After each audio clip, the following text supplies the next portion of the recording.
If you're anything like me, i.e. a passionate fan of realistic racing games with an Xbox or a Windows 10 PC, you likely know that Microsoft's flagship driving simulator, Forza Motorsport 7, received its final update this past August, and with that release, Turn 10 Studios has officially ended work on the game. This may initially seem like bad news for anyone looking to enjoy a realistic and content-rich driving experience on their Xbox, considering that it means that no new improvements or features will be added to the game from this point forward, but this metaphorical cloud does have a silver lining. With Turn 10 Studios uninhibited by the current title, they are now able to devote all their energy to building the sequel, Forza Motorsport 8. Considering that the studio is breaking from its bi-yearly release schedule in order to have more development time for the game, hopes are high that Forza 8 will surpass expectations and provide a truly next-generation automotive experience on Microsoft's next console. That said, considering the spotty track record the series has had throughout this console generation, there are also concerns that the game will fall into the same potholes that have plagued the series for years. With this in mind, here are 8 things we don't want to see in Forza Motorsport 8.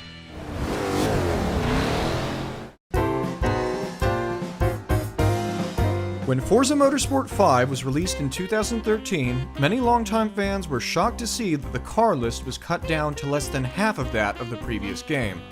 Turn 10 blamed this stripped-back roster on not only having to rebuild each car from scratch for the game's Forza Vista feature, but also having to do so by a strict deadline in order to be a launch title for the Xbox One.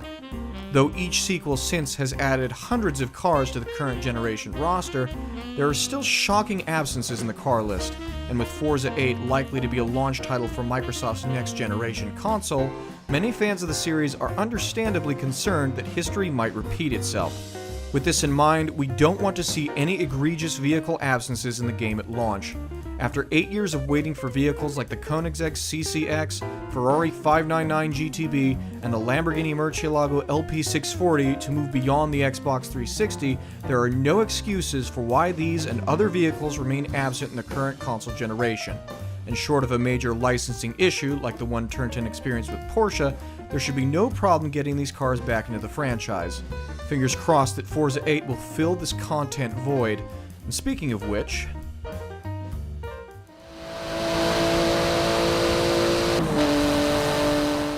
while the comparatively bare-bones car list in Motorsport 5 was a shock to some, many others were disappointed to learn that a similar void was present in the course list, with only a handful of tracks available at launch. Though a few tracks were later added in the form of free downloadable content, the track list was still a bit on the thin side, lacking many fan favorites like Maple Valley and Fujimi Kaido. Even after 2 additional entries in the series, many beloved tracks remain absent on any current generation game in the Forza franchise. Understandably, we are concerned that when Forza 8 rolls out, we will be disappointed to discover that our favorite courses are once again missing in action, and we don't want to have to keep telling ourselves maybe next time for game after game after game.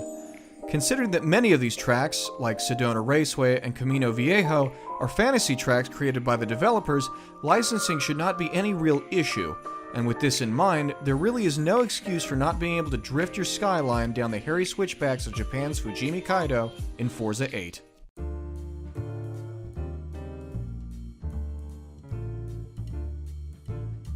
Ever since Gran Turismo firmly established realistic racers as a console mainstay, games in the genre have been known for the painstaking effort they take to depict the world of motorsport in realistic ways. As a result, realistic driving games have often blazed the trail for realistic visuals, and Forza is no exception. The meticulous detail and complex structures in each laser-scanned vehicle and the light-based reflections of those details in Forza 7 highlight the pinnacle of modern video game graphics. However, while racing sims have become known for their realistic visuals, they have also become notorious for graphical inconsistencies between cars and environments. And once again, the Forza franchise is no exception. While Forza may have breathtakingly advanced lighting effects and car models, many aspects of the track environments are shockingly primitive by comparison. Trees and bushes are rendered as flat, two-dimensional cutouts that are placed perpendicularly to one another to give the illusion of a three-dimensional object, and while the effect is often fairly convincing during normal gameplay despite its simplicity, a closer look reveals just how out of place they are in a game that takes such a large amount of pride in its visuals. Also, because the trees are rendered as texture cutouts as opposed to 3D objects, the lighting effects don't bounce off of them realistically, often resulting in these objects looking as if they were photoshopped into the background as an afterthought, rather than being physical objects existing in the game world. It's not just trees though. Crowds are also primitive, often being rendered as flat, motionless, low-resolution images of people that individually pivot on their axis in an unconvincing attempt to hide their two-dimensional nature. Ironically, a franchise that prides itself on pushing graphical fidelity and realism still relies on graphical elements akin to the original Doom, except I'd argue that even Doom was more advanced, as the 2D pivoting demons in the 1993 first-person shooter could at least move around and make different facial expressions. These shortcuts were somewhat forgivable in Forza 5, considering its launch title status, but as the series and developers have spent more time on current-gen hardware, it is becoming harder and harder to forgive, especially considering that Forza Motorsport 3 and Forza Motorsport 4 were both able to render 3D crowds and foliage on the Xbox 360, all while maintaining high graphical fidelity and 60 frames per second. With this in mind, we don't want to see any of these cardboard cutouts in Forza 8, especially considering that the franchise has done such a fantastic job of including other immersive visual details such as fog, confetti, and flying helicopters. If the developers can get these details across, there's no reason why trees and crowds cannot be rendered as fully 3D objects that move dynamically with the environment, especially on the next-gen Xbox console.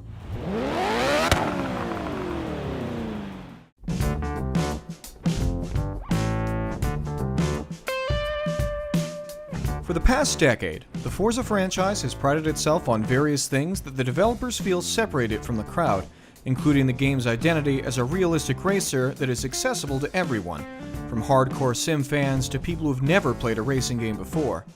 Along with this accessibility, Turn 10 often highlights the ability to customize all cars inside and out, altering everything from bumpers to camber to aspiration conversions.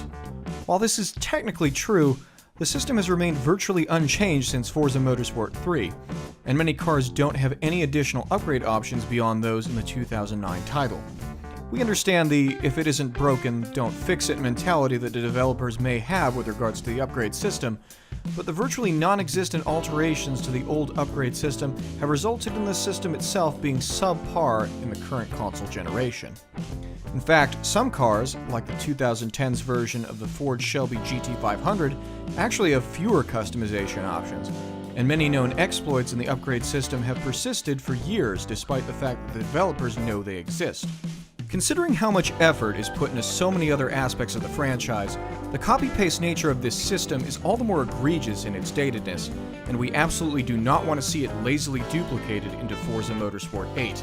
Instead, we want to see fixes to long-standing exploits in the upgrade system, we want to see vastly increased visual customization, and we want to see an increased amount of conversion options that will allow players to not only twin-turbocharge their car, but also allow them to downgrade it with less powerful engines in order to allow their cars to compete in races in lower performance indexes.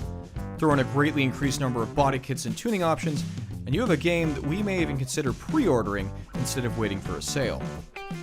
Welcome to the Forza Motorsport 3 storefront, where you can buy tuning setups, paint jobs, and vinyl groups. Possibly the most disappointing omission in current-gen Forza games for longtime fans of the franchise is its lack of available multiplayer and community features. Features such as the storefront allowed players to showcase their creative works and make in-game currency off of their painstakingly created paint jobs and tuning setups, and although they are still able to do so to some degree, the absence of the original straightforward marketplace limits their ability to take control over their labor of love. Similarly, the current lack of custom public servers continues to be one of the single biggest gripes of many longtime fans, in large part due to the fact that it prevents the community from being able to actively control how they want to experience the game, resulting in an epidemic of randomized hoppers filled with rammers and trolls intent on ruining the experience for everyone else.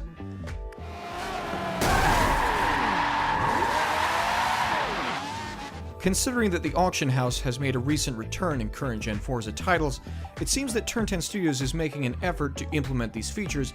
but we don't want them to be gradually dripped out over the course of several games. The return of custom public lobbies and other features in Forza 8 would be welcomed with open arms by the entire fanbase, and would ultimately repair a large amount of the goodwill the franchise has lost after years of underhanded DLC implementation and stripped-back simulation. If only because it would alleviate the infamous first-turn pileup.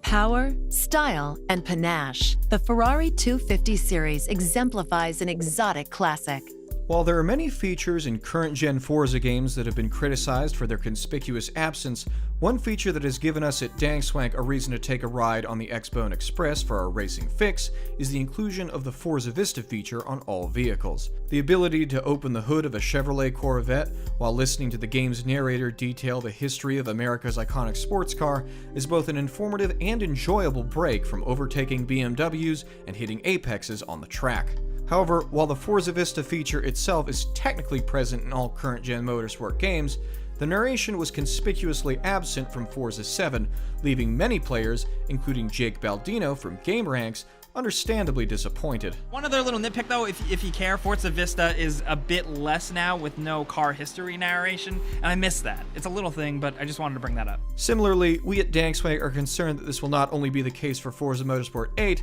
but that the Forza Vista feature itself will be stripped back even further in order to ensure a launch-titled release for the shiny new Series X console. The main draw of a new console generation is the opportunity for increased depth and detail, not only in the form of graphical fidelity, but also in the form of gameplay and new features, so stripped back Forza Vista will more likely than not be a deal breaker for us. Instead, we want to see Turn 10 take advantage of this opportunity for increased depth by vastly expanding the Forza Vista feature to include individualized narration for all vehicles in Forza 8. It may be a lot more effort on the part of the narrator and in turn more costly, but if done correctly, it would be a unique selling point both for the game and the console it launches alongside, and may very well pay for itself on launch day. Celebrating the 50th anniversary of the Le Mans win, the 2017 Ford GT, like the original, merges racing tradition with modern technology.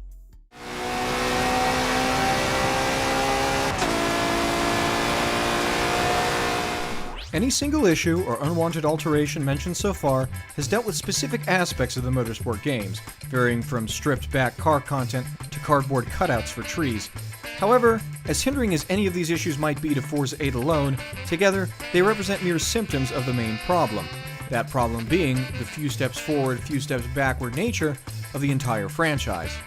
Through the entirety of its existence, the Motorsport series has suffered from being a mixed bag from game to game, with some beloved content and features either only incrementally improved or heavily improved at the expense of stripping away other beloved content and features from sequel to sequel. For example, the Forza Vista feature was introduced in Forza Motorsport 4, but was only available in a small handful of cars, and though the feature was expanded to include all cars in Forza Motorsport 5, it did so at the expense of the car list, which was cut down to less than half of that of the previous game. Similarly, Forza 7 has a much larger number of cars than the prior games in the series, but the Forza Vista mode has been severely stripped back compared to its predecessor, Forza Motorsport 6. Also, though Forza 7 added the ability for weather to change throughout a race, it was only available for a few select tracks, and even then the variety of different weather changes available were often limited depending upon the track itself. Furthermore, there is no way to choose the specific conditions for the non-rain day and night modes of the weather selection. Instead, the game chooses the specific weather conditions randomly, meaning that a race set during a rainless day could be occurring during conditions varying from the crack of dawn, to a sunny morning, to a cloudy mid-afternoon, and there's no way for players to change it. These issues, along with several others like the stripped-back single-player and minimal inclusion of both new content and returning features in the game, mean that Forza Motorsport 7 has been largely seen as more akin to a $60 update than a legitimate sequel. With this in mind, we hope Turn 10 abandons this minimal improvement approach as it develops Forza Motorsport 8. Instead, we want to see all missing content and features from prior games in the series added back and drastically improved. Additionally, we want new content and features fans have wanted for ages to be implemented cohesively with past and modern content and features in the game, ensuring that it wouldn't be doomed to exist as a disappointing launch title or to be remembered only for fixing a few problems that shouldn't have existed in the first place.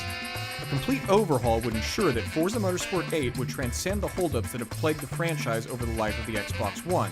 and perhaps even allow the game to surpass Forza Motorsport 4 as the most beloved entry in the whole series.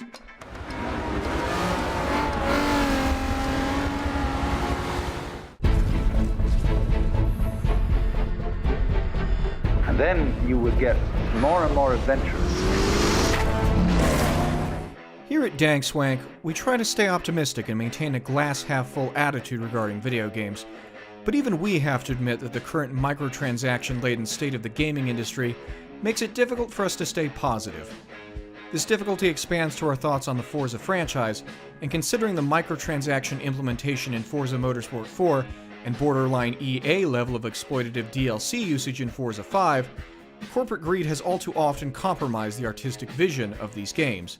With this in mind, it's hard not to feel cynical about Forza Motorsport 8. Despite claims from developers that they broke off of their typical release schedule in order to make the 8th game in the series as good as it could be,